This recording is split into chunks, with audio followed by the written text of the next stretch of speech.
Welcome. Your journey begins now. All systems operational.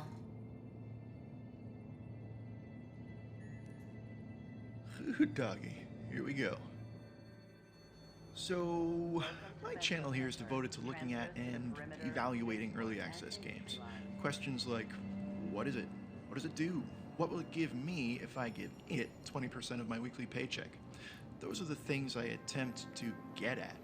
Add in my future plans to revisit games I've featured that have made it to full release, and sounds simple, right?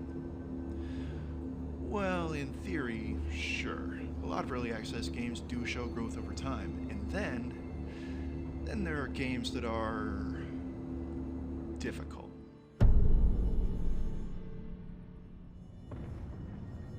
Okay, Star Citizen, arguably the granddaddy of all early access games, and arguably a poor choice of game for me to look at this time around. I mean, what can I say about this game that hasn't already been said? It's been the butt of the joke for years. Years. It's also been a unicorn that many players, investors, backers, and developers have been chasing or lusting after for years. Years. And look, yeah, there's a ton out there on this game, most of it falling on one or two sides, absolute derision and fervent defense. Maybe that's what I can add. A fully neutral voice. Alright, let's start with history, and that could take a while. The Cliff Notes version goes something like this. Chris Roberts of Wing Commander fame began production on the game about 10 years ago, raised about $2 million through Kickstarter, founded Cloud Imperium Games to develop and publish the game, promised the universe by 2014 or 15, and missed that mark repeatedly. Cloud Imperium then continued to raise funds by selling ships to players at upwards of $1,000 each, ship packages for up to $27,000, subscription packages, mugs, mousepads, and ugly sweaters. In 2014, they announced Squadron 42, a single-player campaign portion of the game boasting the acting and voice talents of Gary Oldman, Mark Hamill, Gillian Anderson, Henry Cavill, and like so many others. Also in 2014, Arena Commander and Star Marine were announced, respectively, the PvP ship combat and FPS combat portions of the game, allowing players to fight to the death in match play. Arena Commander has apparently been fully operational since the end of 2014, while Star Marine is still a kind of work in progress, having gone live in late 2016.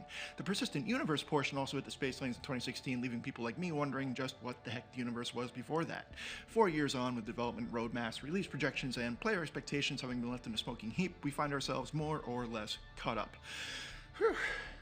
Breathe.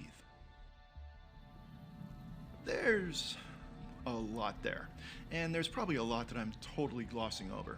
If you're interested in learning more of the history of Star Citizen's development, you can likely dig up all kinds of junk, stretching back for literally almost a decade.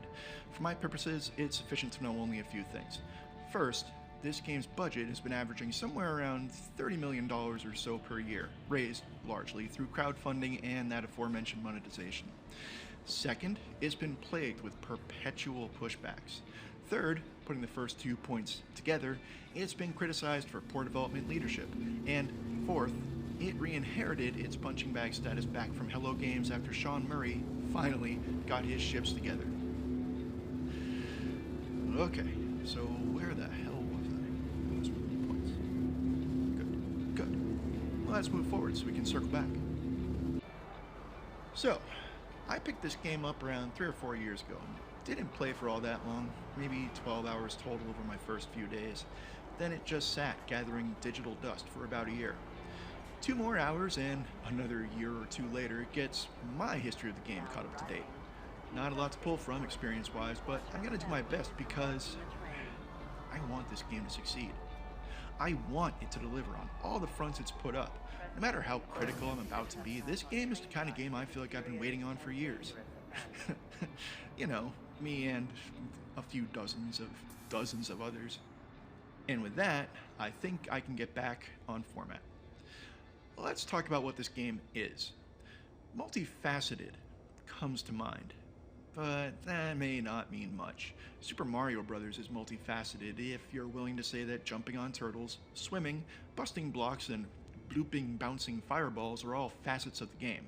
By that standard, though, I think we're missing the point. Super Mario Bros. Has game mechanics that support the overall goal. Save the princess. Just not this one. Wrong castle, dummy. But This game doesn't, at its core, have an end goal. There are the PvP things you can do, but they aren't the game in general.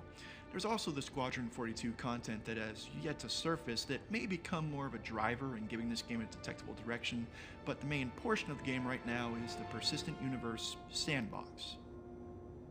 Okay, maybe sandbox is a more appropriate word than multifaceted.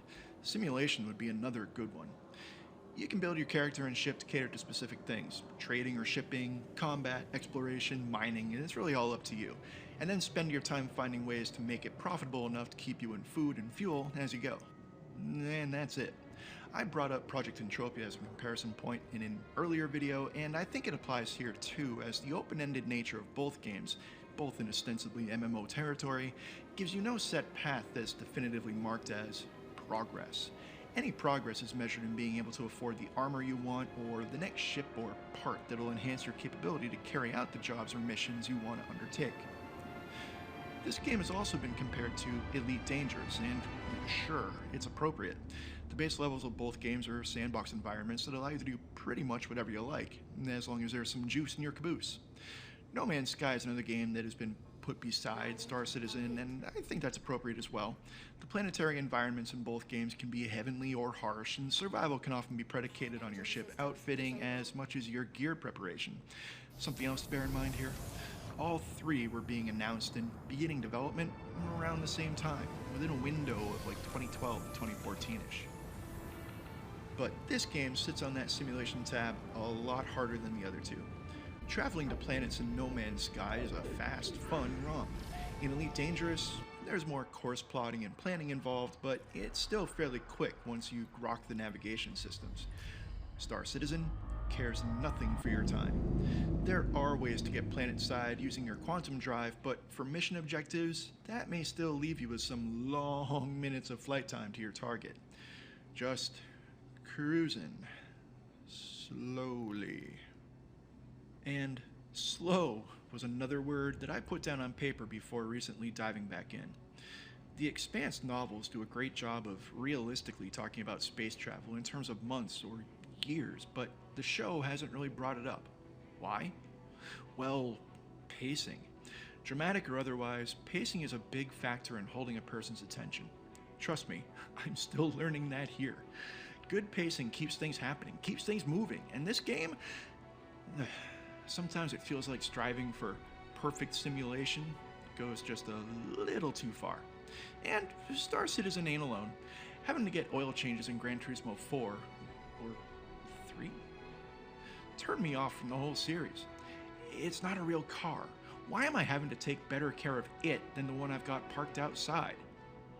Something similar applies here. I get it, space is big, but why is my ship, designed to travel through space, so god dang slow? Sure, you can upgrade things or increase your running speed by pushing your thrusters, but then they blow up, so good idea, bad idea. Also, there's no real indicator on what new parts will do when you purchase and install them. It might be a better class or something, but how will that affect my overall performance? Only expensive experimentation or extensive erudition will answer that question for you. Practical upshot, the pacing of play is all out of whack here. Which leads directly into the player experience and point 3 from earlier. This game is complicated. Not in terms of what you do, that's pretty straightforward, i.e. whatever you want, but just in basics, like getting around and flying a ship. Those are the two main things this game wants you doing, and yet the simulation aspects pop up all over the place to keep you from doing them easily. Or intuitively. And remember point 3, lack of good leadership? Well, one of the things that ties Sean Murray to Chris Roberts is this knack for constantly threatening to add in features that complicate things before having a complete game to evaluate those additions on. The dreaded feature creep. Roberts has also been accused of being a micromanager, but I've never worked for him, so I wouldn't know. What I can say is that things right now are possibly more complex than they need to be because of the constant striving for a perfect simulation overshadowing the simple idea of working prototype. I feel like I'm falling off track. Complicated. I was talking about complicated. Right. Here's the keybinds for mouse, keyboard, and ship flying. Got all that? It reminds me of an old fighter pilot flight sim that my buddy had in like 6th or 7th grade on his 486. It was a DOS monster with 7 or 8 install disks, came with a close to real size keyboard foldout that had all the keys mapped as a reference. Remember those? And it didn't require, but greatly benefited from the addition of a co-pilot to monitor all those controls. And yep, that was me, foldout propped up over the keyboard. Compared to Elite Dangerous, look, I put Elite Dangerous in the toaster for a few months before I went back to fish it out with my fork, and it took a little time to remember the control scheme, but I used a word earlier that applies well to ED. Intuitive. The controls came back, and quickly, because they made sense. You ain't gonna find that in Star Citizen unless you have, 3 hands or 16 fingers on your left hand. And I'd like to say it stops there, but let's get around some more. Here we are in our habitat, getting up and... Okay, getting up and... Okay, getting up and... There we go. Getting up and leaving. Jesus. On door, find open button. Groovy. And now? Okay, stairs. Doors. Poke around. Get nowhere. Look upstairs again. Find nothing. Feel like you're trapped in some kind of beta test environment without realizing it, and what? Give up? Walk away? Go do something useful like drink coffee and, I don't know, watch the sun move? No? There's a button here. You just wouldn't know it unless you already knew it. Call me crazy, but mixing the best loved aspects of pixel hunting games with the best loved aspects of simulation games seems a little like a self-inflicted wound that could easily be fixed with a context overlay of some sort. I mean, this is supposed to be the future. I'm wearing contact lenses that obviously have some AR information overlay stuff going on. So where is it now?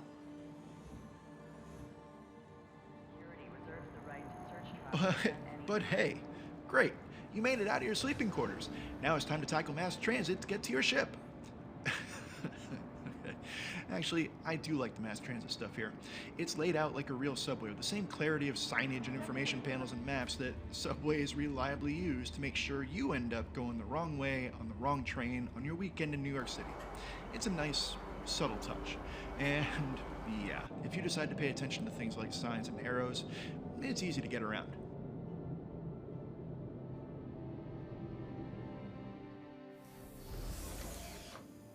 So, you got to your ship. Well, get on in. And once you've done that, blast off! Or not. Some areas require you to get launch clearance from ATC. And the problem here? Well, after digging around the menus, lodging my boat halfway through the closed hangar doors, jumping around on the googs, and getting frustrated, I finally, after only 40 minutes, found a grayed out option that I had ignored. Because it was grayed out. The universal sign that there's nothing to see here. And, of course, it hid what I'd been looking for the entire time. Just to be able to leave the hangar and do what this game has advertised from the start. Me, the hero of my own space opera. And it only took, about 2.5 hours to get here. Pacing, right? Let's compare to No Man's Sky, and I'm going to be pulling from my day one memories of NMS for this. Wake up on planet, ship screwed. Main objective, get it functional, and get it airborne. Okay, I'd put that in the same camp as Star Citizen. Get airborne. The first time I played NMS, it took maybe an hour and a half of running around, finding materials and blueprints, crafting the necessary repair parts, putting it all together, and getting my butt off the surface.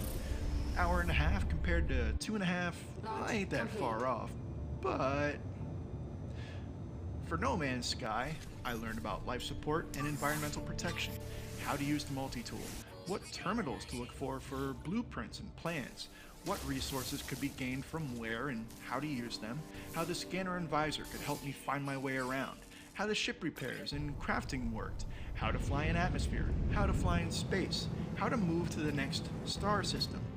That's a lot. It was essentially the whole game on launch. 2.5 hours into Star Citizen, I learned how to call an elevator and how to find the ATC to get out of my hangar. Clear to launch. Okay. This seems like a good time to take a step back and reiterate. Not only am I an inveterate dummy, I also really want this game to succeed. I'm not just here to bash or dunk on it.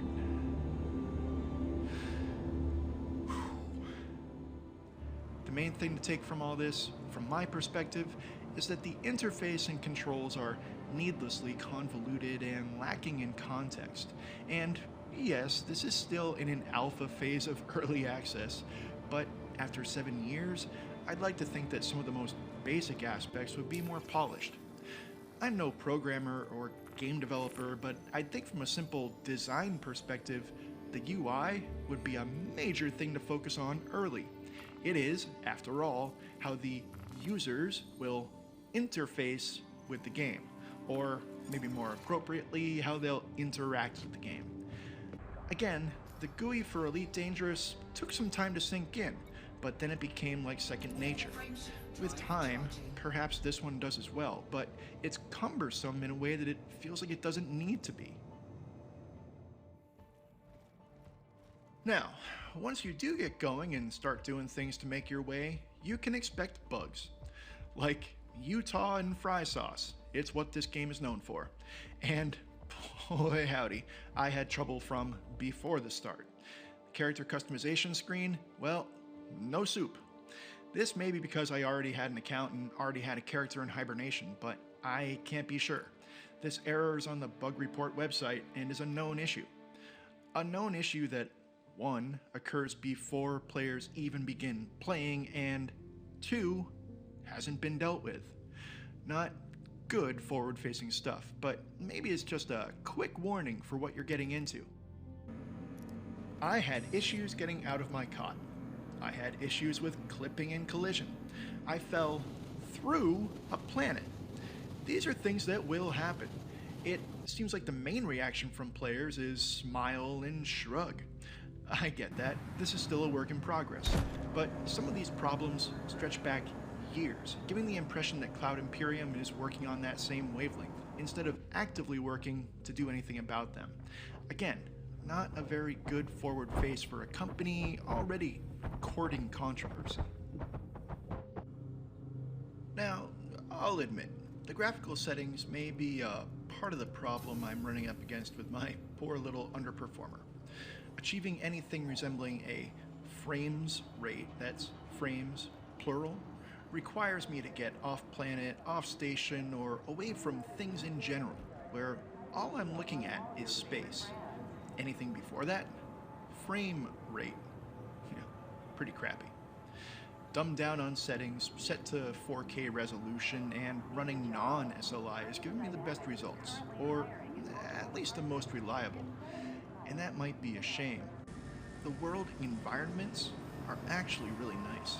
Graffiti in the admin office, trash just strewn about, horrendous air quality, buildings festooned with neon billboards. All of it really has a rooted sense of place.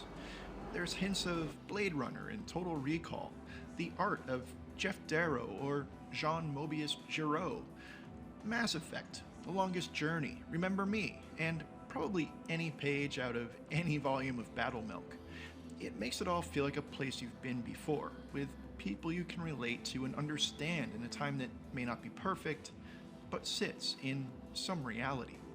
CI has also done a really good job with the NPCs, their faces and movements, the busyness they can get up to. The only CGI film that was ever able to fool me into that willing suspension area was Final Fantasy: The Spirits Within. That time I saw it in the theater. These guys? I'm pretty certain that if I took my glasses off while playing, yeah, I'd fall for it. So, yeah, okay, good job. But don't expect much visual fidelity in your Mobi-Glass or menu system. Things can take a while to load in and will sometimes freeze the game or jump me backwards when they finally pop. The little ship models look like Lego kits that someone got close to finishing but just didn't want to put together all the way.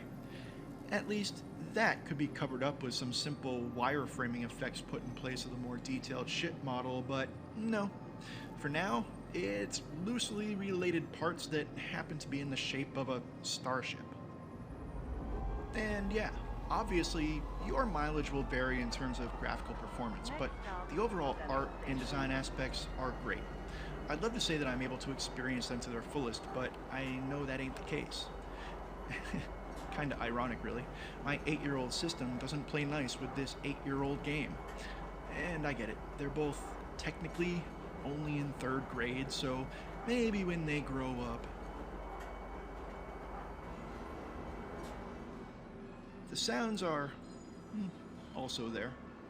The sound effects are, by and large, appropriate to the action and don't distract in any way. But there are a couple things that stand out. On a planet or a station, occasionally you'll walk by an NPC that has something to say. Usually it's nothing much, but sometimes... Where are you going? I like this.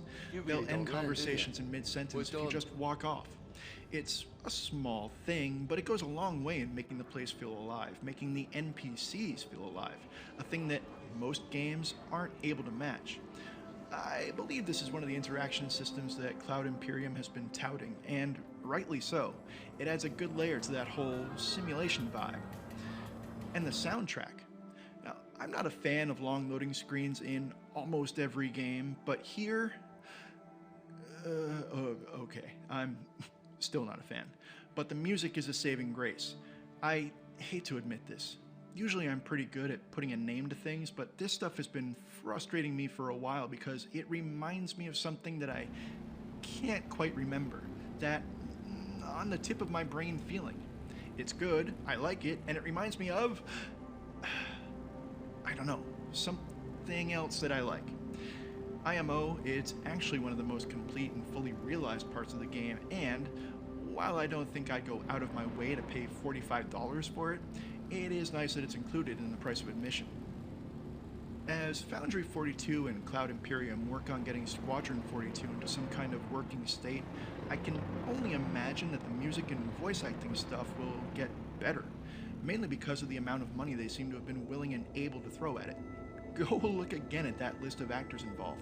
But also, it promises to be a whole new side of the game, hopefully working in some whole new assets.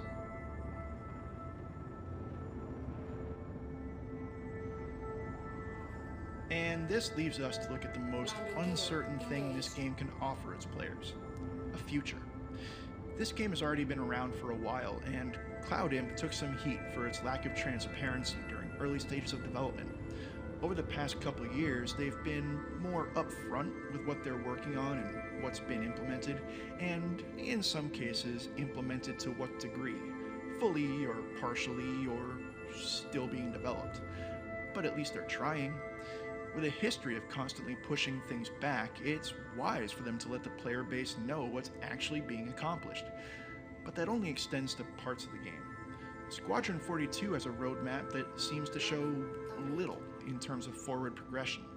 Most recent things are either in a state of in development or scheduled. Scheduled for when? Beta launch was scheduled for the 3rd quarter of 2020, roughly, July to September? And not a peep.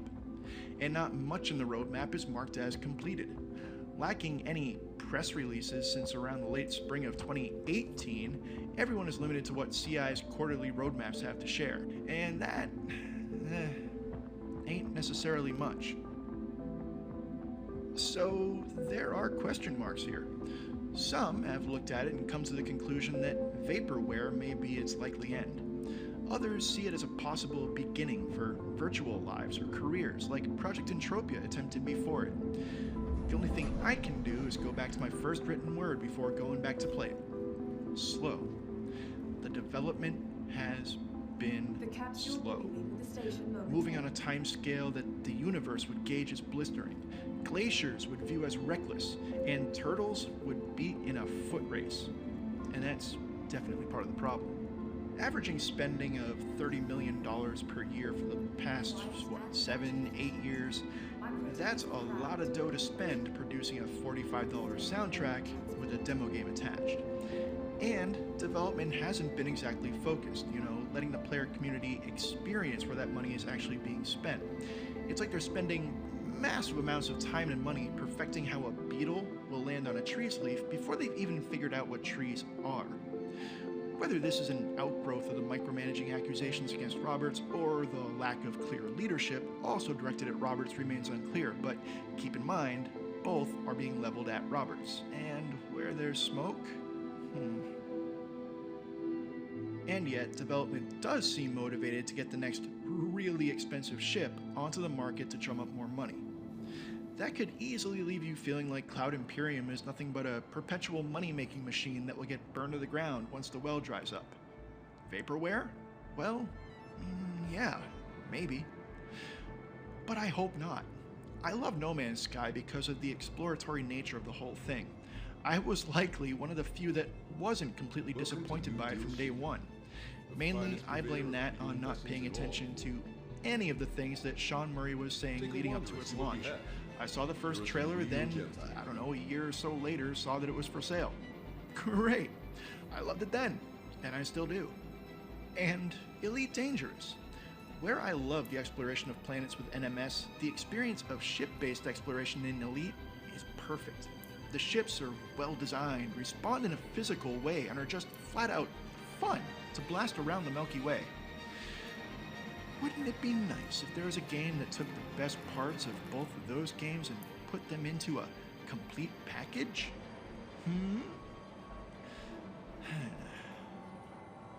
Alright. Just for kicks, let's see what the Magic 8 Ball has to say. Yes. That's what it says. Just one word. Yes.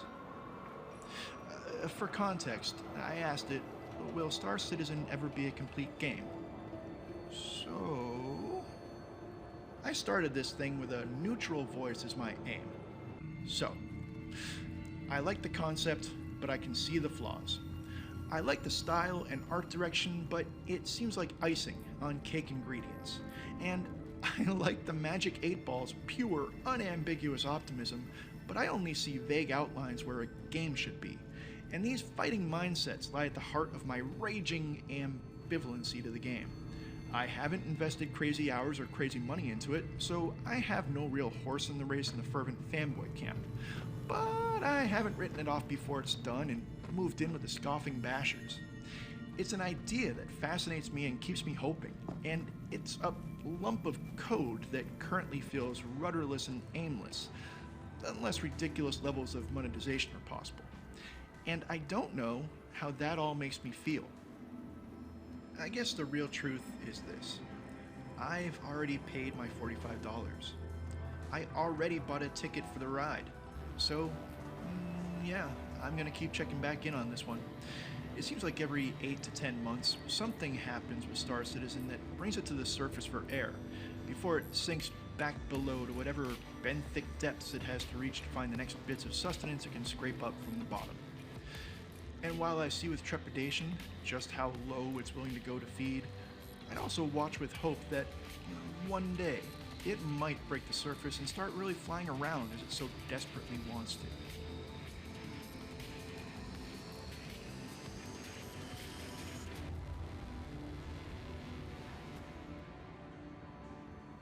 Well, okay. Thanks for stopping by for this one. Longer than anticipated, but hopefully worth the watch. Down below, you'll see that I put some toggles and switches for you to play with, what we in the biz like to call dislike and subscribe buttons. Don't hesitate to click on one or a dozen. Also, there's a link to my Twitchy spot in the description. Come by and see what kind of nonsense I'm currently spewing about your favorite games. As always, thanks again, stay safe out there, and cheers.